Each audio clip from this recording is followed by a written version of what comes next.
This is For the Creators.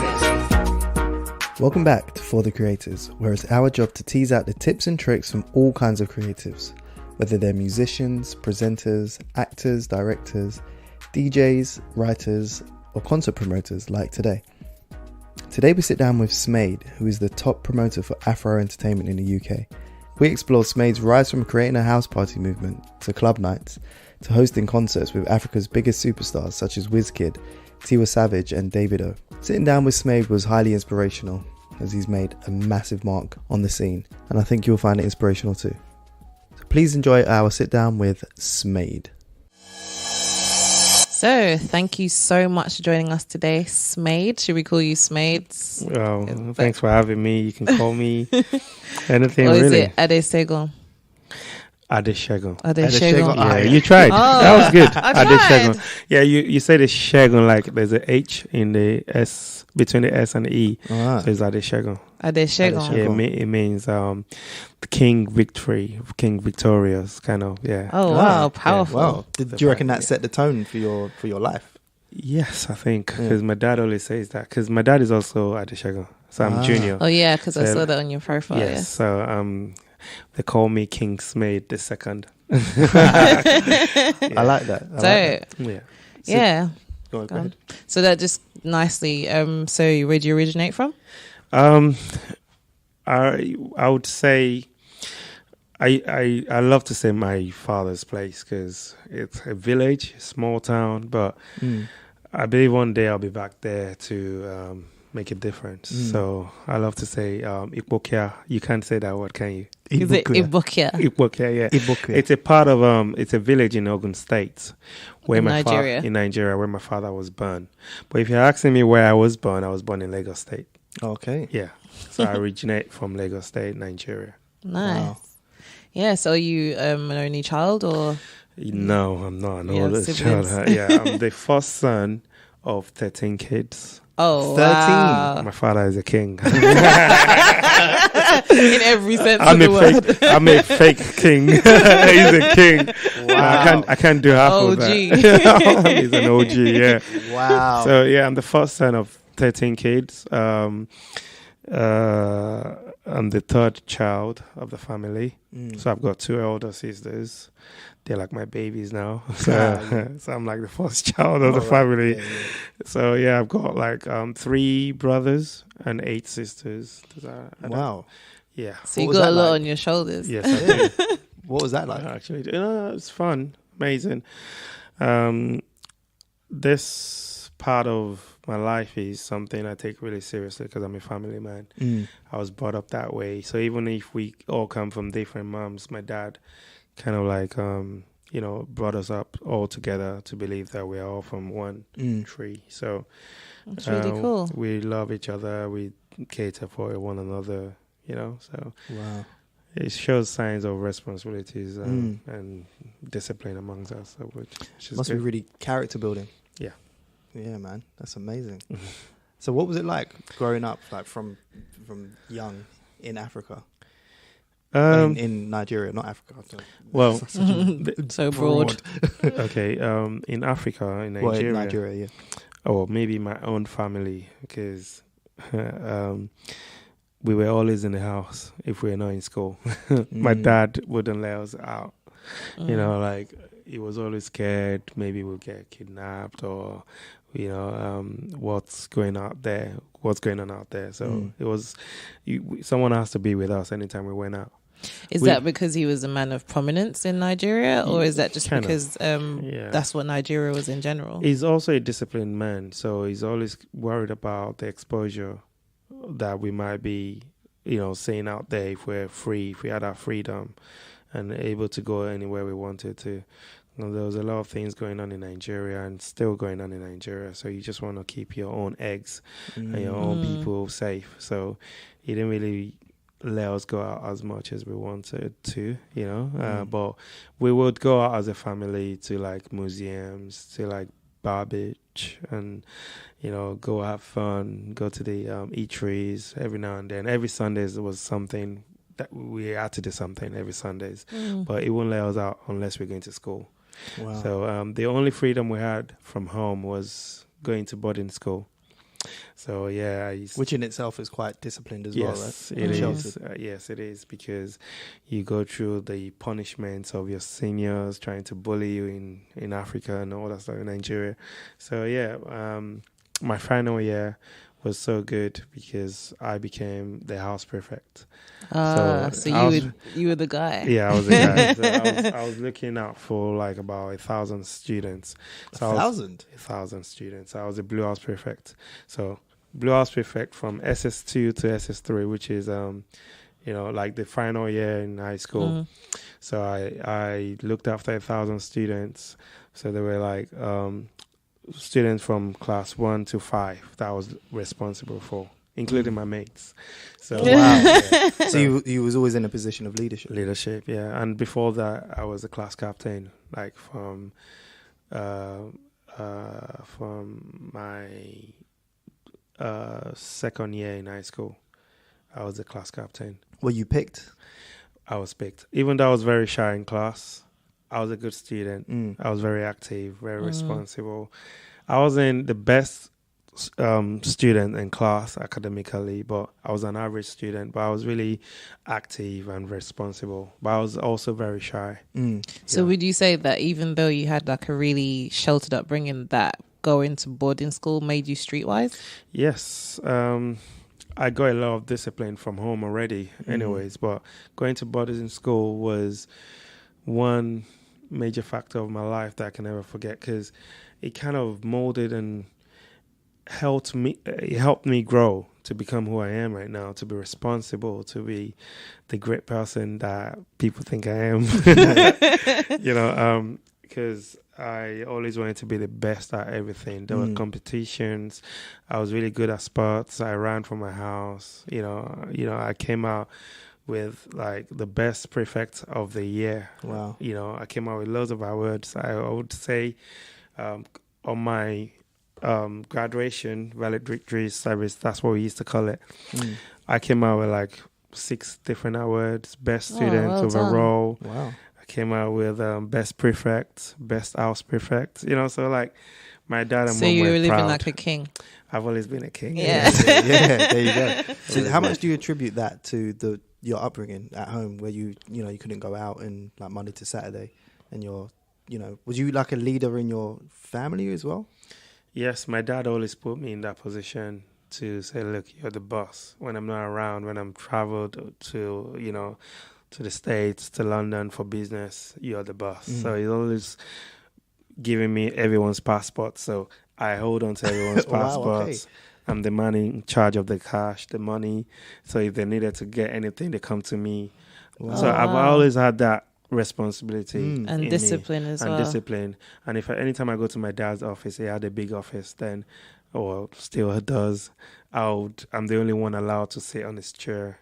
Even when I was young, I was really young then, but I was very skinny as well. But I used to be that guy. I was like, you can't sit on the boss's chair unless you're a boss, So I was the only one allowed to sit on his chair. So that must have done a lot for your self-esteem. Yes, growing up. It did.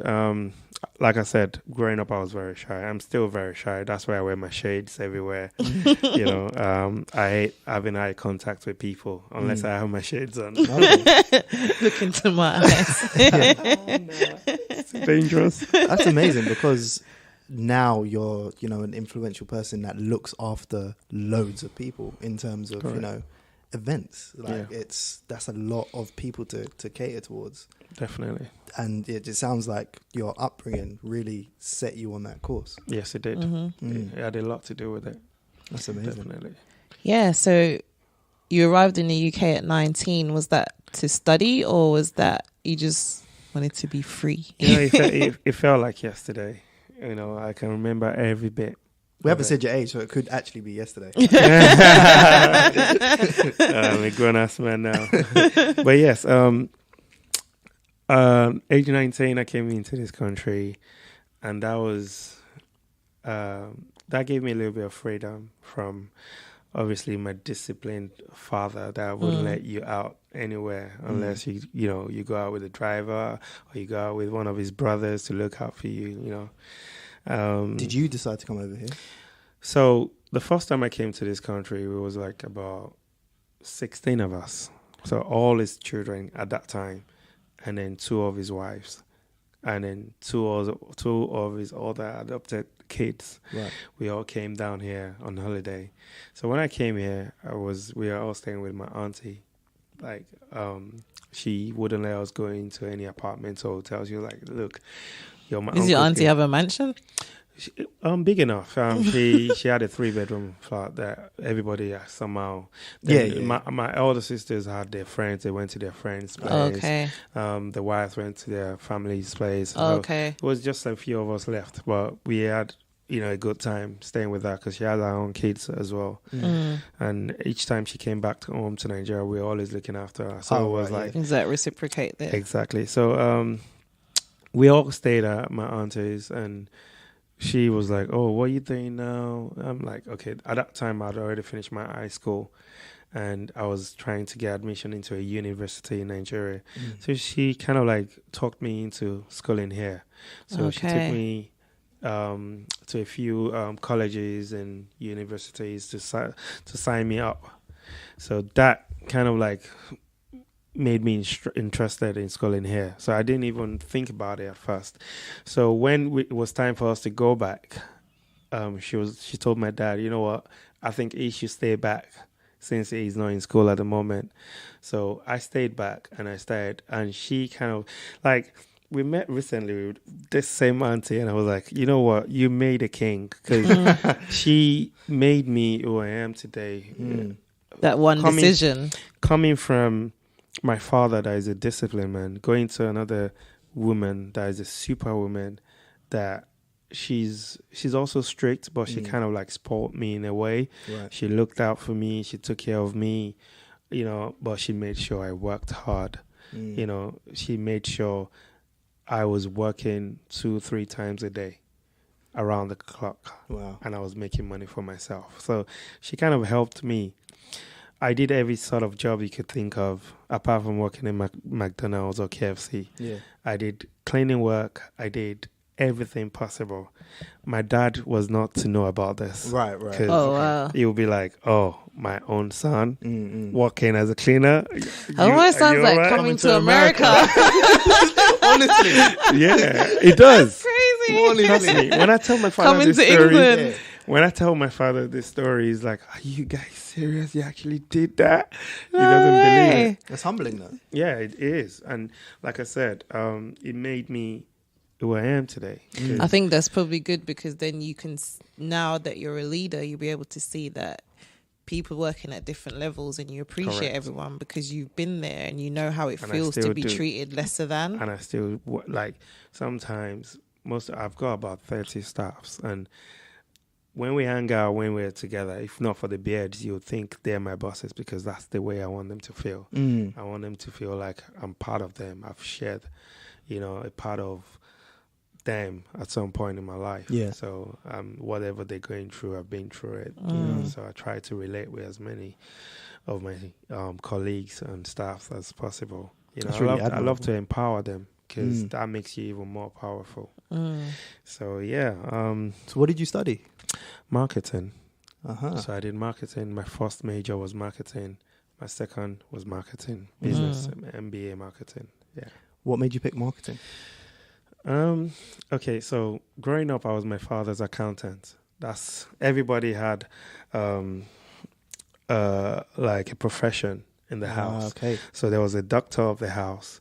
There was a lawyer of the house. Wow, you're tapping in. I was the accountant of the house. So I was the one that had my dad's money.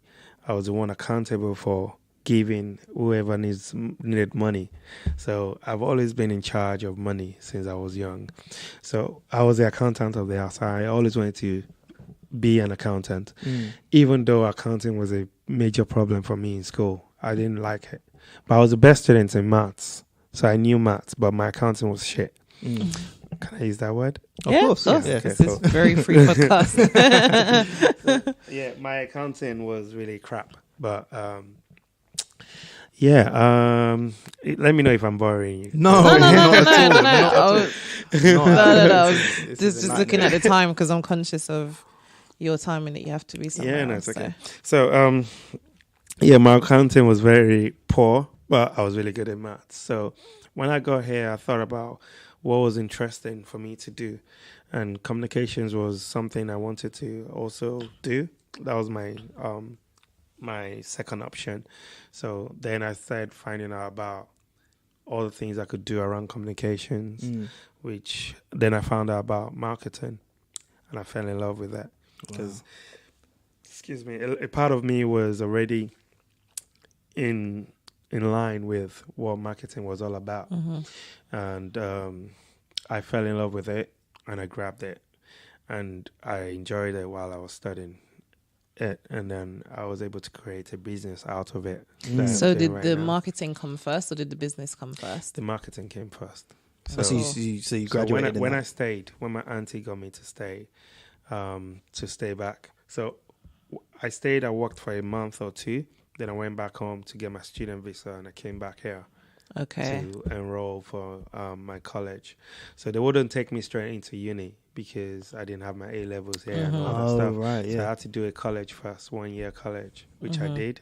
Then after that 1 year college in LCC, London College of Communications in Elephant and Castle. Yeah. Right after that. That's where my fiance went. That's cool. Yeah. I might know your fiancé. Yeah, you might do. Yeah, she done public relations. Oh, great. Yeah. So I did. So right after that, I did marketing and advertising at the same uni. Oh, okay, nice. Yeah, in LCC as well. It's now known as University of Arts. That's London. Right, yeah. So I did my first degree there, and after my first degree in marketing and advertising, it wasn't the best results. I came out with a 2-1, and I didn't feel like I had the best result then. So I just wanted to polish it up a little bit. Then I went to do the masters in Greenwich School of Management. Nice. So yeah, I did my masters in marketing as well. Wow. Cool. So it was while I was studying marketing, my first year in uni, that I started doing events. So yeah. So I read that you started doing events and it was house parties, and then one day the police said, "Mate, like." Correct. Where did you read that from? You know. Oh my God, you've done it. You've done a lot of research. Well done. So yeah, I hardly tell that story, but when I got to this country, I used to have a lot of people around me, like people that I went to school with in Nigeria back home. So being the house prefect then times, I used to organize a lot of gatherings, reunions and stuff like that. So when I came here, it became something I fell in love with, having people around. And then my mom was here at that time. So she used to, my stepmom, I call her my mom. So she used to enjoy having them around because she loved me being happy, seeing my friends. So she would cook for everybody, get drinks and stuff. So every other weekend, we would have house parties. We have a lot of people turn up, friends of friends, friends of friends, friends. Then my birthday was like a massive house party. We turned it into a club night. So the police came and they were like, you know what? You can't do this. So they did that the first time. Then the second time, the following year, we did the same thing. And they were like, why don't you take this to a club? Because they've been there to stop us from having house parties several times. I think you should take it to a club. So at the time, I was living by myself. There was a club opposite my house in Oaken Road. It was called Club Vegas, owned by some Caribbean guys. So they've heard about me, about the house party somehow. That's nuts. Yeah.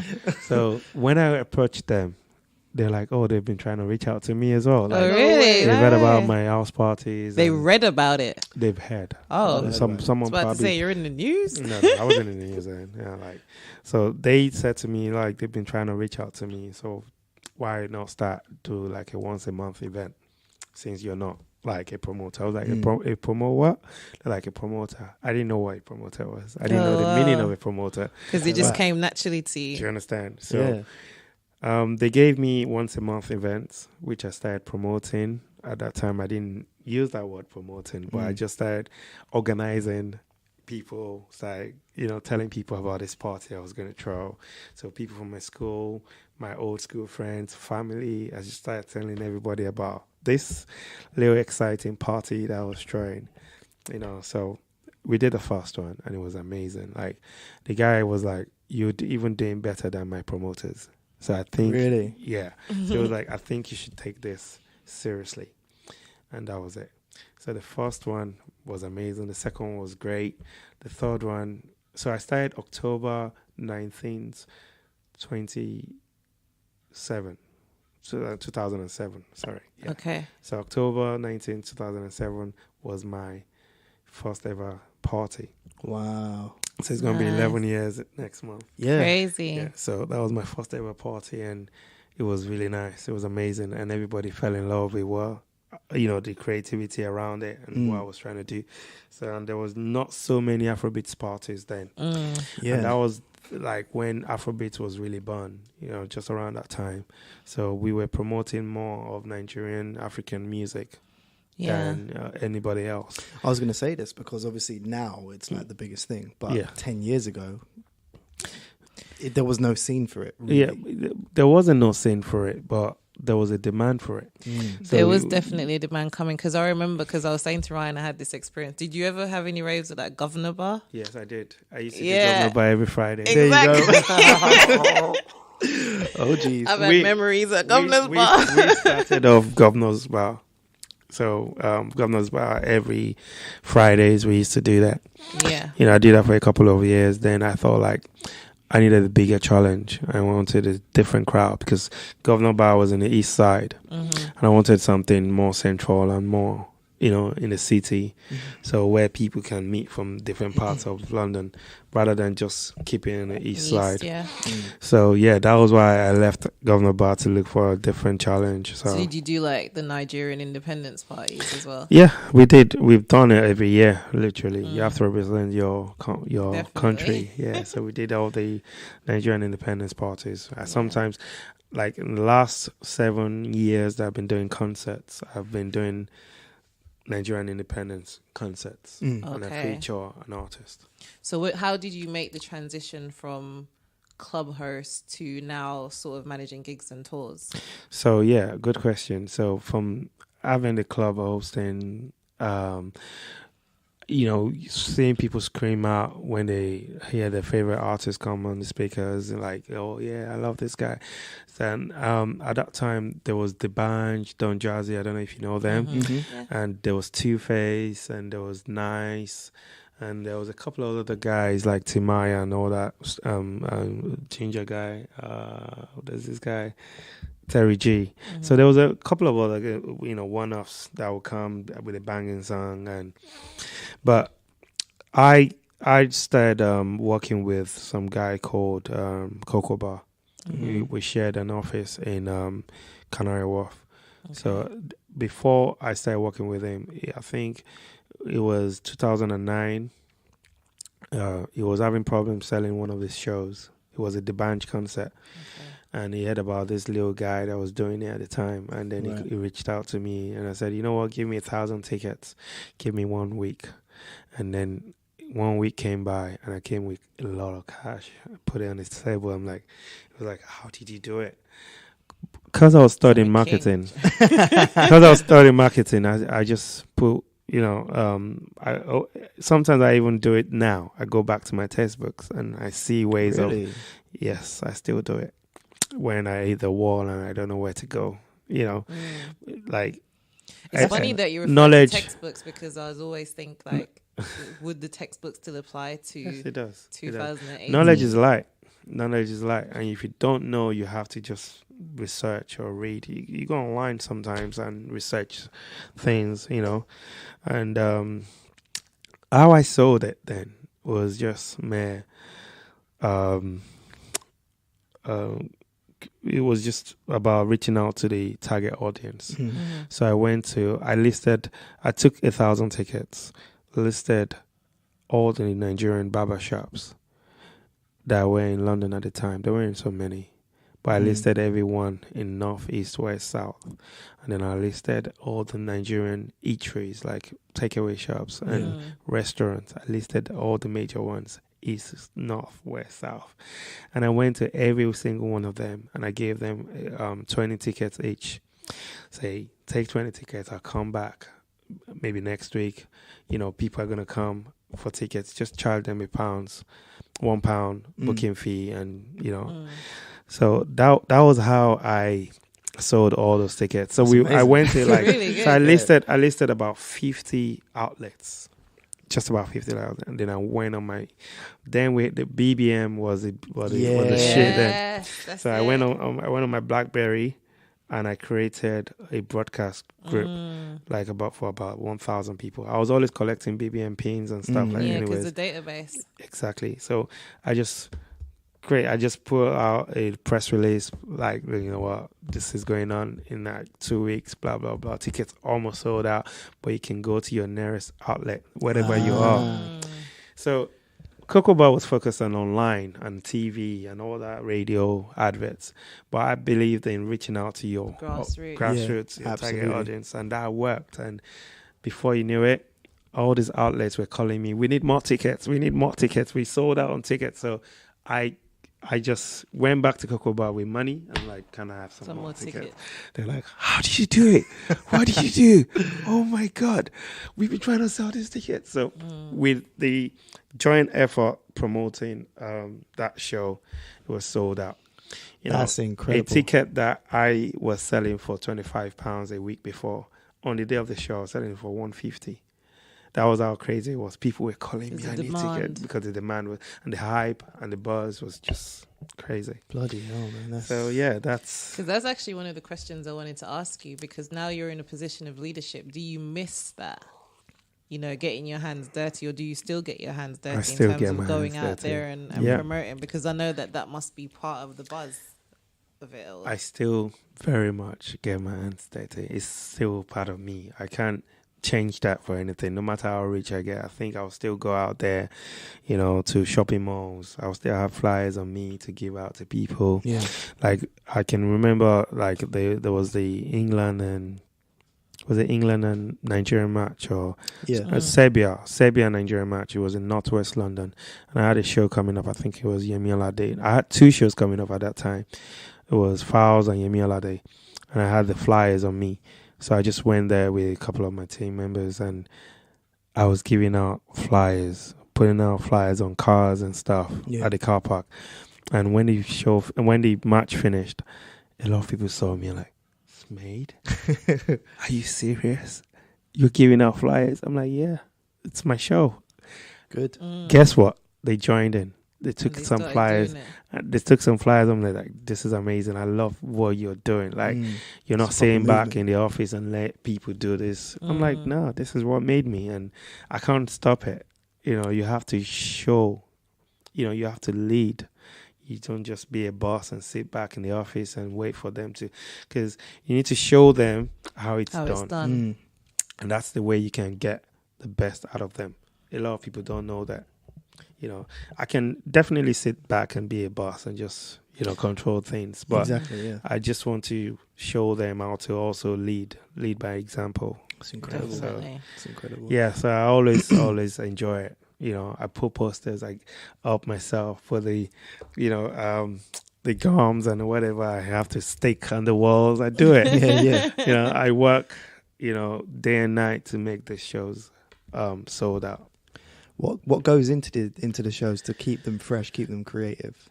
Well, the creative aspect of shows has got to come from the promoter, and most especially the artist.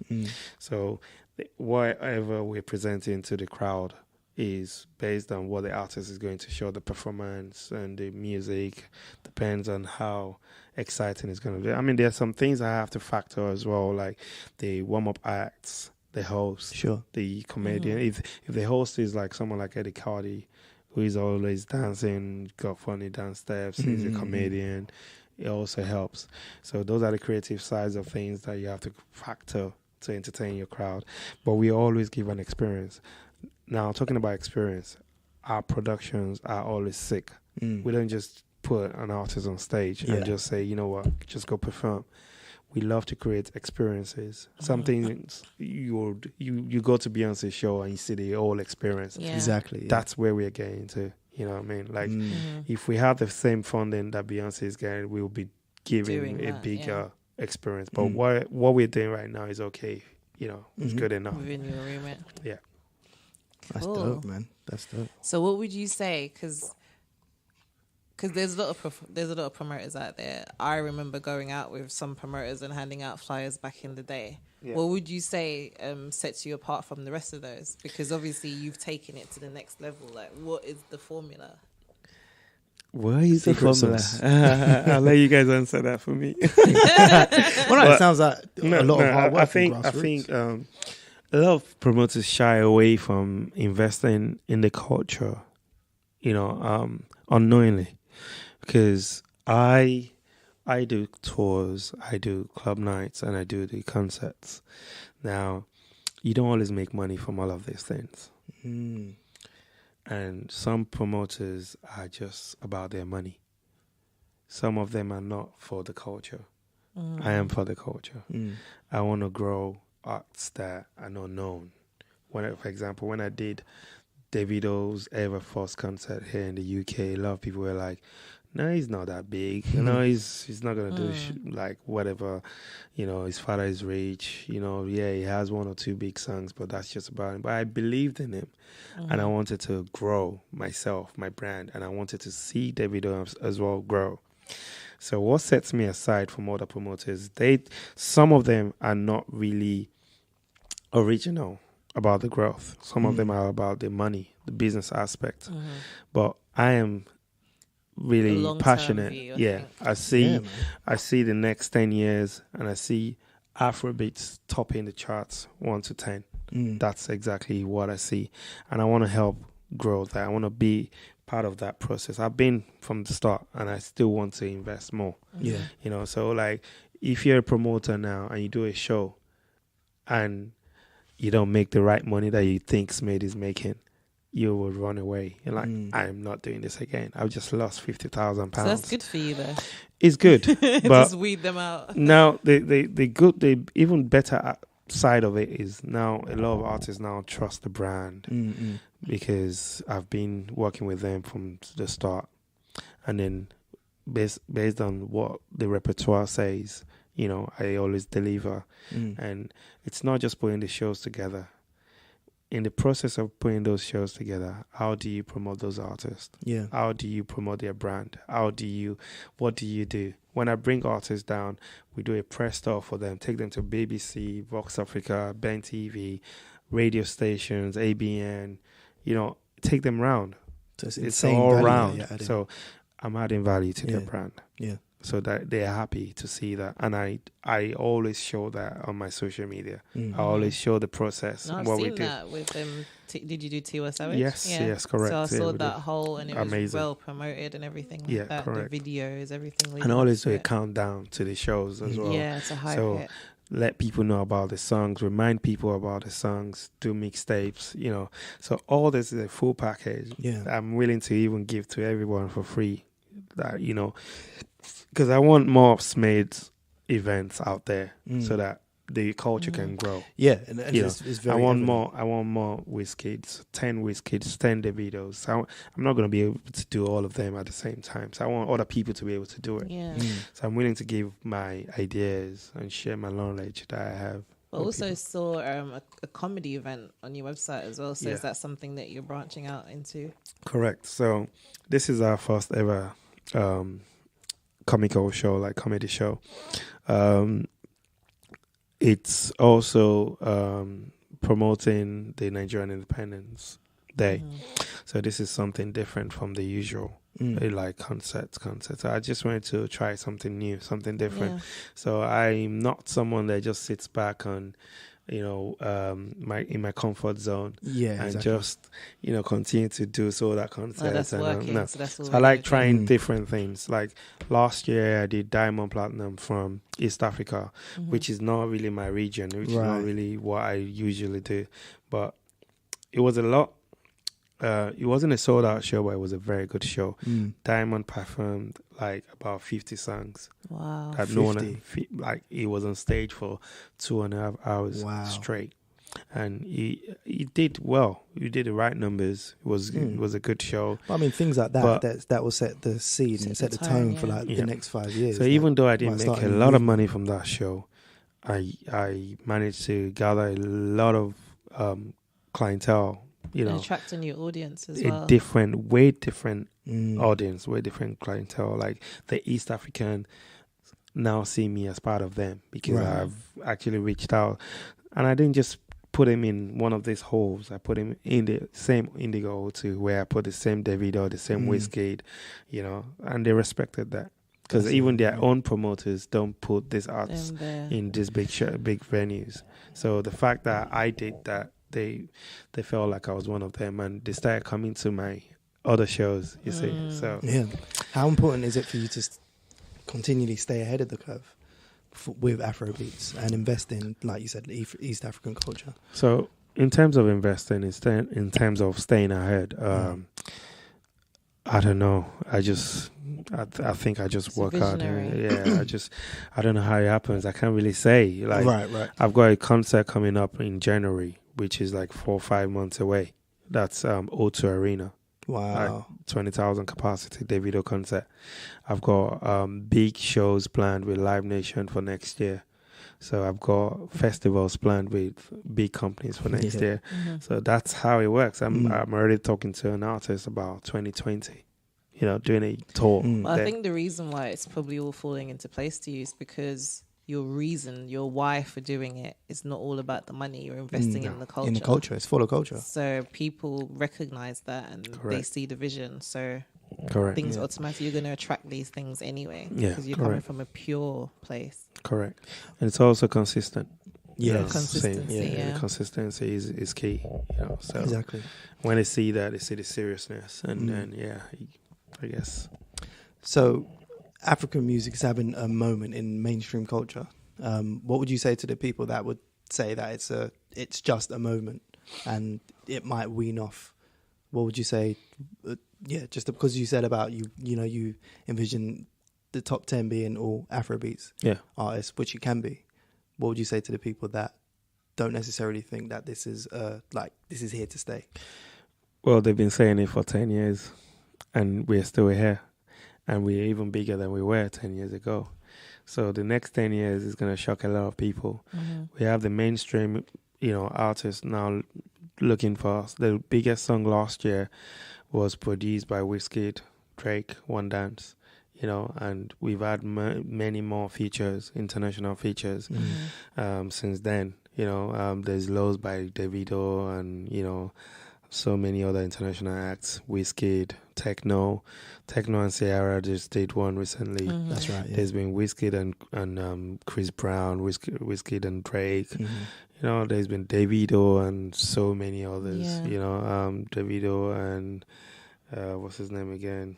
I can't remember, but he's done several as well. And there's Tiwa Savage and Steph London. There's Tiwa Savage and so many, so like it's growing. And it's also the actual sound itself. Like even regardless of the artist, it's really influential. Very. Yeah. So that's one of the questions I was going to ask you as well. Like, what does the future hold for you? Are you planning to expand your business internationally, or have you already done so? Yeah, we've done a few shows internationally. Every year we do like homecoming events in Nigeria. Like it's a club gig, but it's bringing everybody from all over the world together. That in Nigeria, Lagos at the time, Christmas period. Every year we do that. So it's a yearly thing that we do. And sometimes we do it during the Easter period if we happen to be in Lagos at the time. But people know it's an all black party or all white party that we throw every year in December. So whenabouts in December? It's always around my birthday because I'm a Christmas baby. I was born on Christmas Eve. Oh, wow. Right. So what I try to do is have a birthday party down here in London, and then go 2 days later after Christmas. Always Boxing Day, I go to Lagos, or on Christmas Day. Nice. After spending time with family, of course. Yeah. Then we do something in Lagos on the 27th or the 28th, which is always a sold out event as well back home. Other than that, we've been to Ghana. I've taken Leo Cash to Ghana, one of the universities in Ghana. We hosted that. We've also met with the Gambian president. I took Whiskey down there for a show about 3-4 years ago. That was a good experience as well, because we after the performance in the stadium, the president actually ordered us to come and perform for him in his house, in his compound the following day. Imagine that. So his compound is very massive. We had about 1,000+ people. Really? Wow. In his compound. Yeah, so we had to perform. Huge. And he paid, so. You and then come again? Yeah, and I've been on tour with Davido to France. We've had like parties there that I hosted. Been on tour with Wizkid, Germany, Amsterdam, a couple of other places. So when you started boarding school, did you ever imagine that you would be living the life that you are now and doing the things you are now? I just believed I was going to be great. I just had that mindset. I had that drive in me. I always wanted to get the best, to be the best. I'm a very competitive person. I just always wanted to be the best, to be honest. So when I was in school, a lot of people looked up to me. Even my mates looked up to me. So I think I had it in me, and I'm still going. I'm not like, even though people see, SMADE, you're doing great. I don't see myself doing. Sounds great. like you're just getting started. I'm not even started yet. So on your website, you mentioned that you cater to the African and Caribbean diaspora. What are you doing for us West Indians? Well, we're still working on something. I'm a big fan of Cranium, Sean Paul. I listen to their music all the time, and I love Bob Marley. I love my Caribbean friends. My first ever girlfriend in London was Caribbean. Oh, really? Yeah, Joanne Williams. If you're listening to this or if you're seeing this, hello.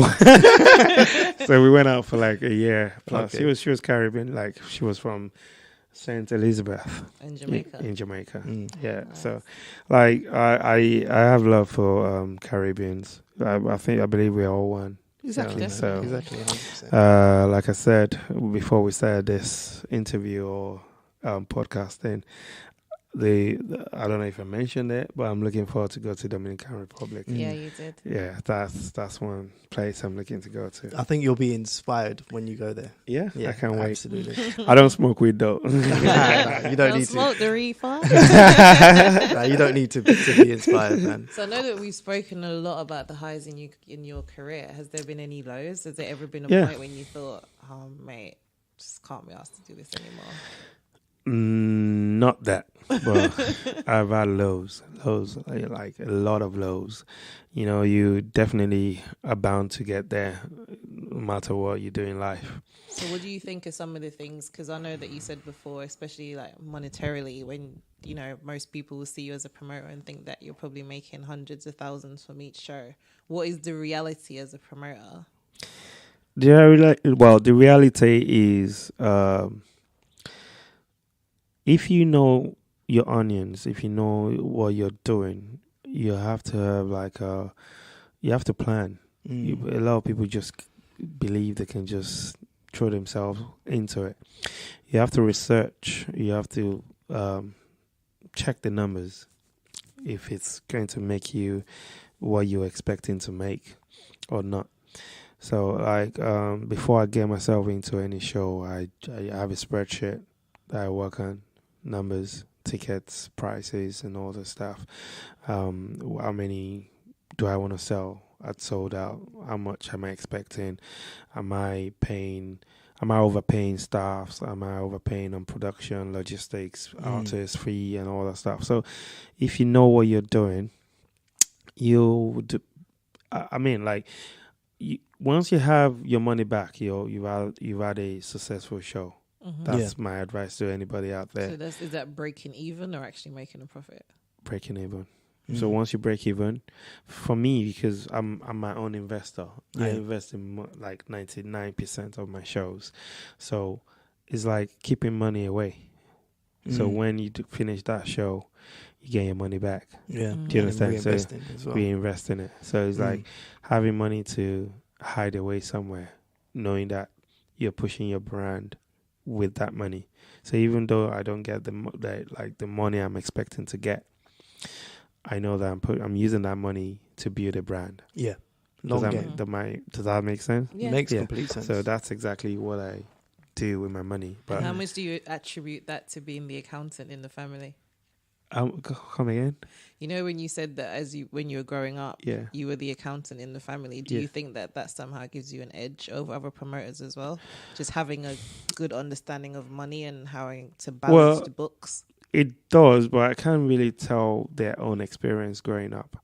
You know, some might have similar experiences, some might not. But I think I'm privileged to have gone through that phase.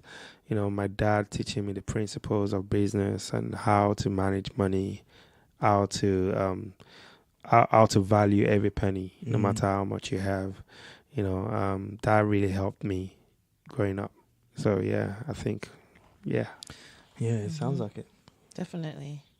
Cool. So coming to the end of our interview, do you have any events coming up that our audience should know about? Yeah, I always have events. So yes, in about 27 days, we're going to comedy show, the first ever SMADE events comedy show, Kenny Black comedy show, also celebrating Nigerian independence also celebrating. So yeah, what date is that on? That's gonna be on the 30th of September. That's a day before our independence, really. Okay. So yeah, and we have weekly parties that we throw every Saturdays. SMADE events, SMADE Saturdays, SMADE Fridays. You know, you can get more information on SMADE events on Twitter, Instagram, Facebook, everything. And it's all at SMADE events. At SMADE events. But if you choose to check my personal profile, do you know what that is? I am SMADE. At I am SMADE. I am SMADE. So yes, we've just done the Tiwa Savage show. So we've got that comedy show. We've got Simi. Simi is she's a girl from Nigeria with a golden voice. She's amazing. She's really big. Our tickets are doing so well as well. That's good. So Simi is playing at O2 Islington on the 11th of November. So that's looking really dope as well. And then we've got the Davido concert in January, which is amazing, which is massive. It's selling very well right now. Sick. And yeah, and looking forward to more festivals and more projects for next year. I can't announce everything right now, but yeah, of course. Yeah, unless you want me to do an exclusive one. Well, if you want to, always come back for an exclusive. Yeah, it's all good. So, very last question. Well, there was two more questions, but if you could go back to when you were in you was prefect in your school. If you was the very last day of secondary school, knowing everything you've known now and everything you've gone through, what would you tell yourself back then? What advice would you give to yourself? Back then, to be better in life. Just that, I think to be a better person. I've always wanted to give back, and I give back all the time. I don't promote it, as much as I should, or as much as most celebrities do. I'm not a celebrity though, but yeah, I wish I can do that more, show it more, because I think the more you do it, the more people know and realize that it's worth doing as well. So when I go back home, I go to the motherless babies. I always give back, and just recently I've just completed 2 boreholes in 2 different villages. Because I'm Muslim. Okay. So during Ramadan, while the fasting was going on, I just felt like doing something, and I called an engineer and can you go set 2 boreholes and just to choose any 2 villages and just do it. Wow. Which is a blessing, Yeah, man, so it is. You have to bless other people as well. I think you're giving back by, nurturing the talent and bringing new artists through. So that that is your way of giving back as well. It is, but in terms of charity work, it's not. It's not charity work. You're giving back by investing in that brand, in that person. But we're talking about numbers of people that could benefit from water. So by doing those 2 boreholes, there are people that will pray for you every day. That they have to go down to the stream to fetch water all the time when you have it right there in the compound for them to fetch, use water. So I want to do more of that. So I would want to be a better person, a better leader, and most of all, be more God-fearing. Yeah, that's me. It's a great answer, man. Yeah, thank you so much. Thank you for Thank coming. you. It's been an absolute No, pleasure. it's been a proper inspiration, man. Like within a short time, we've yeah, we really do. yeah, but it's been proper inspiring, man. You're Thank you so you're a much, good Ryan. leader. Thank you, No Vinay. No problem. Did I get that right? Vinay, right? Vinay. Exactly. Vinay. Thanks for having me. If you could nominate someone to come on the show so you could hear their stories and answer the questions that we've asked, who would you nominate? Yes, I'll definitely nominate a couple of people. What can I think of right now? Adeshapaya Shopsidu. We've been working together for a while now. He's one person that always give me that extra push when I need it. So he made me actually venture into the concerts when I didn't think it was time for me to do it. He was like, "Oh, look, your brand is so big now. You don't understand. You need to do it. Don't just be behind other people. Don't sell other people's shows. Start your own thing." And this was years ago, 2013, and we're still, very much working together. So someone who has been like a brother to me when I needed one. I don't have any older brother, but he's there, for me. So I would nominate him. He's doing so much as well. That'd be amazing. We recently did a podcast thing for HIV because I'm one of the HIV awareness ambassadors. Okay. Yeah, I think Bissy's one as well. Yeah, Bissy's. I got Bissy on that as well. Okay, cool. Yeah, so we did that. So we were together 2 days ago or 3 days ago. So Shopsy Do is someone I think, needs to come on here. And also my manager, he's been through so much with me because I can take the piss sometimes. So I think I nominate him. Dignified. The guy who's on the email as Yes, Dignified, I would think.